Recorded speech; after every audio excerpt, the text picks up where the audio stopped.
you have a seizure, we're all set. We have an IV going. Got a 15-year-old male conscious and alert. Lieutenant Michael Morris works as an emergency medical technician on Rescue 1 in Providence. Roger. He has worked for the fire department for 17 years, and the last 5 he has spent in this truck. Over that time, Mike has seen many unusual things.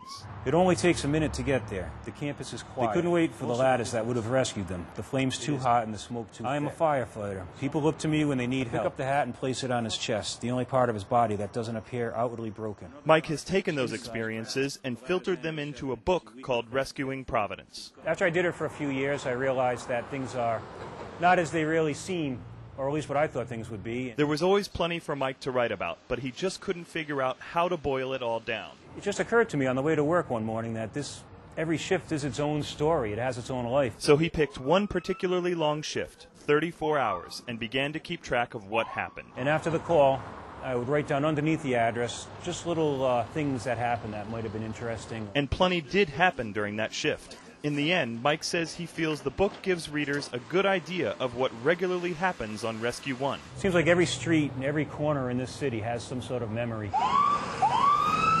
According to Mike's book, Rescue 1 is one of the busiest trucks in the city. There's a lot of tragedy in this job. It doesn't happen every week, but it does happen.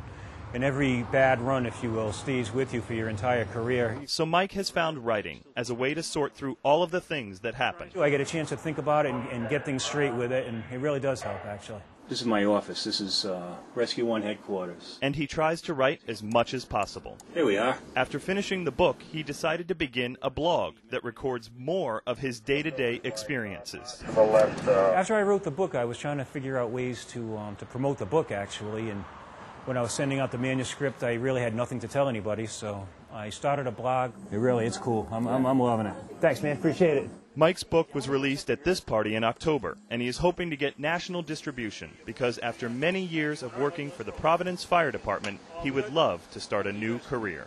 I'd love to be a writer after this. That would be fantastic.